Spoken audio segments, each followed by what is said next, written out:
Hello again, book people. So, I haven't really caught up yet on getting all of my monthly challenges in.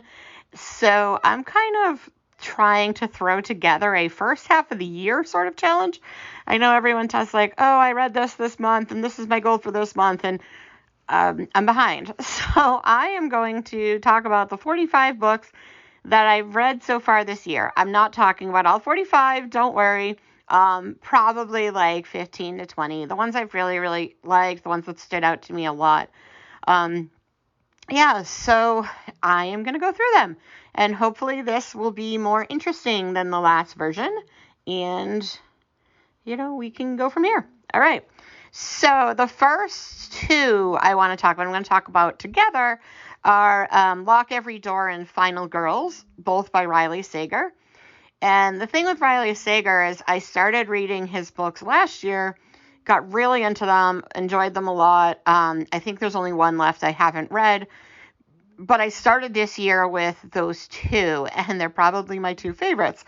Lock Every Door, for those who aren't familiar, is kind of this, sort of introverted girl who gets this great opportunity to live in this fancy apartment in New York City, and it's very like Only Murders in the Building kind of location. Really nice, really, all the kind of like celebrities and wealthy people live there. And they're very private, and so they're very protective of their space, but she has to like house sit essentially for this fancy apartment. But obviously it's a horror novel, so things are not what they seem. What I really liked about Lock Every Door is that I thought I knew where it was going, and I thought I had it figured out. And while I was sort of on track, it definitely was not what I expected totally. And so I like that, because I like when something, isn't exactly predictable and kind of is surprising. And Final Girls was just about, a girl who was the last survivor of a murder, and she and some other Final Girls kind of have an unofficial club of Final Girls. She doesn't really want to be part of it. And then one of the Final Girls gets killed or commits suicide.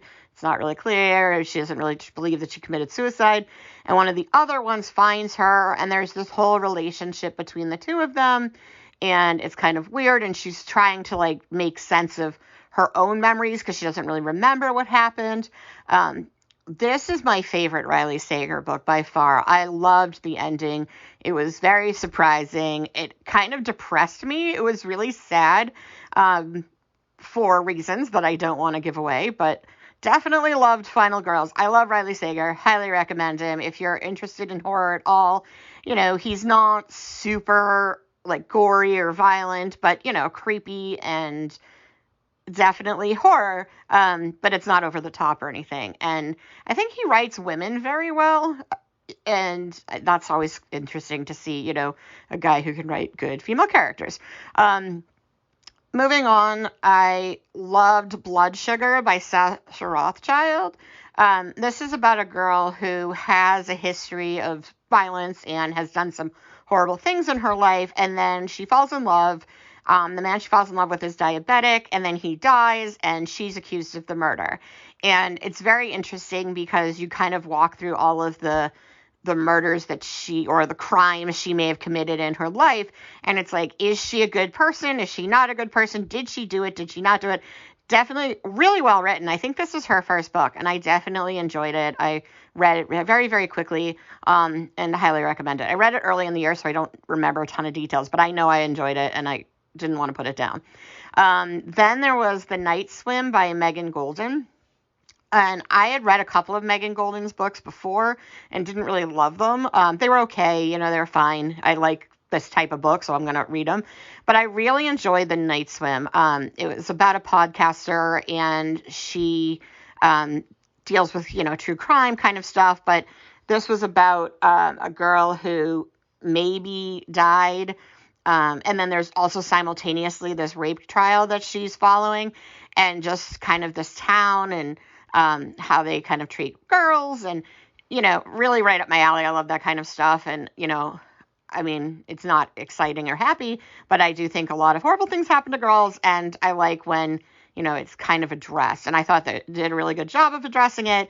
Very good pacing. I love the dual storylines. So I loved it. And I know she has a sequel coming out with the same character, the podcast character. And I definitely can't wait to read that one. I read The Hacienda by Isabel Cañas. And what I really liked about this, it was like kind of a creepy ghost story, pretty traditional gothic horror, but I loved it because it was set in Mexico and it was set during the Mexican Revolution, and it was a time period and obviously a culture I don't get to read a lot of. And so I highly recommend it if you like, sort of gothic horror, creepy ghost stories, and especially in a new culture and something that maybe you don't have a lot of exposure to. Stuart Hurton's The Seven Deaths of Evelyn Hardcastle. Love this. This is like just so much fun. It's a murder mystery set during a party, and basically every single day a different character, this soul essentially is reincarnated into one of the different potential suspects. And so you're only getting part of the crime and you're getting it from different perspectives and you're trying to figure out who committed the murder. It's really fun, very unique, very innovative, kind of a sci-fi, kind of, it was basically like Clue meets Groundhog Day with a little bit of science fiction and philosophy in it. Definitely loved it. Really fun. Highly recommend it. It's Always the Husband by Michelle Campbell. I loved it. It reminded me of It Girl by Ruth Ware. So if you didn't like that, you may not like it. It's the same kind of parallel story, about a bunch of people now and then kind of going back and forth between their college years and their lives now. And then there was a murder. Very much enjoyed that one as well. 8 Perfect Murders by Peter Swanson. I didn't like this as much as I wanted to. But what I loved about it is, it's a person's book, so it's somebody who's committing murders based on this book blog about 8 perfect murders in mystery fiction. And so that's just fun. And so and also it's set in Boston and I'm from the Boston area. So really enjoyed this one. The Collective by Allison Galen. That's about a woman whose daughter is killed and, she joins kind of this dark web group of, women seeking vengeance. Very, very dark. Definitely not a happy story, but very well written, really interesting. Definitely kind of makes you think about like how far you're willing to go to, to get revenge, what's acceptable, what's good enough, what kind of crosses the line, where is the line, and, interesting, sort of psychological, definitely some points for discussion and food for thought in that one. I read The Woman in the Library, which again, I'm from the Boston area, so I found that really fun because it's set in the Boston Public Library. And I know that was a super popular like BookTube kind of book talk, Bookstagram book over the last few years. Definitely enjoyed it. I liked the kind of structure of it because it was sort of in letters and it was like someone telling a story about writing a book. So that was kind of fun. I read The Dinner by Herman Koch or Koch. I don't know how you say it. It was translated. So, but I enjoyed it. I thought the characters were awful, but likable. So another one I would recommend. And then I kind of had a period of things that I didn't like that much. Okay, and then Wrong Place, Wrong Time by Gillian McAllister. That one was so fun, and I wasn't expecting to like it. I kind of expected it to be, I don't want to say cheesy, but just sort of generic. And then it was also about like a mom who, she saw her son commit a crime and, how far would you go to protect your child? And I'm not a parent. And so I don't always love like those. I always feel like they're like a little too much like, mom stuff that I don't really relate to. But this was just so unique, so much fun, such a great concept and storytelling. It was, a sci-fi mystery. Highly recommend it. If you haven't read it, check it out. Wrong Place, Wrong Time by Gillian McAllister. I read The Change by Kirsten Miller, which was a recommendation from a friend, and I loved it. Definitely super feminist, a bunch of women kind of going through menopause, form a team and go after a bunch of, there's all these girls who are being killed and disappearing. And then there's this rich community. I mean, I wouldn't say it's necessarily plot-wise super unique, but very well written, and the characters are really well defined. And there were a lot of reviews I noticed that said it was like, man-hating, and I don't think so. I mean, there were definitely some male characters who are pretty likable, definitely redeemable. I mean, early on, it feels like maybe that's the case, but no, it was definitely good. I loved it, and I just thought it was fun. I always enjoy mysteries anyway, and I like, that feminist bent, so that's always fun. I read my Dark Vanessa, which is definitely off track for me. Loved that one as well. That is a very, very dark, very difficult read about a girl who is in a relationship with her teacher, and then later he's accused of being essentially assaulting other girls, and she's kind of trying to make sense of her relationship with him because she doesn't see herself as a victim.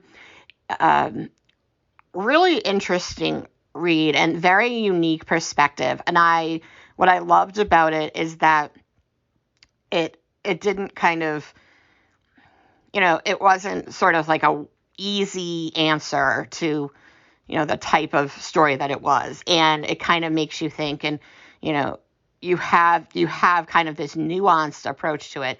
I mean, obviously, like, you can see that he was grooming her, but you can also understand why maybe she didn't see it that way and she thought she was different, and maybe why she needed to see it that way, as an adult, and how she's kind of trying to deal with it. So I loved it. I highly recommend it, but I definitely think that needs to come with a warning, because there's obviously some very triggering elements.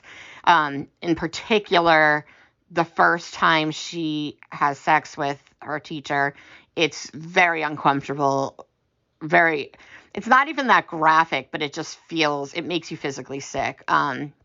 So definitely a warning on that one.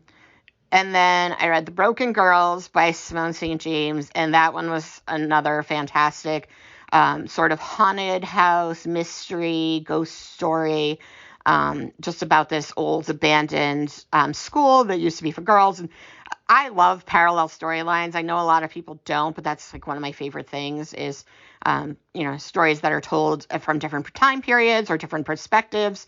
And this is kind of told from nowadays. You have this journalist, and they're rebuilding the school, and her sister had been murdered in the field of the school. And so she's kind of trying to learn more about the school, also kind of deal with her sister's murder. And they discover a body, and it turns out it was like someone who was murdered back in the 50s when the school was open. So there's like these multiple crimes, and it's a small town, so there's obviously some connection, but she's trying to figure it out. And there's also like a ghost, and so that's fun.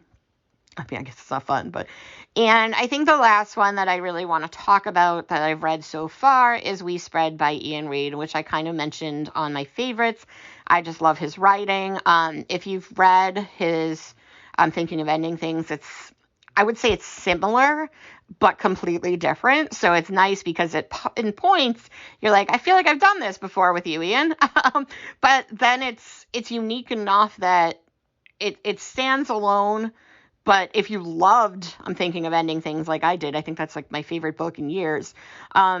If you loved it as much as I did, I think it's nice because you can kind of enjoy that again, but in a different sort of story with a similar theme, I guess, in some ways, but also something different. But it is about a woman, an artist who is getting older, and her husband or partner dies, and she's eventually falls, and they have to put her in a nursing home, and it's creepy, and there's something she feels like, there's something wrong with the nursing home, and, it's like, are these people like doing something sort of weird, or what's going on? And it has kind of which I guess is kind of his trademark style, which is like, is something going on? Is it not going on? It definitely has a weird vibe. So anyway, recommend all of those. So those are some to check out. And then I'm going to try to put together my to-read list for May and hopefully get through some of those.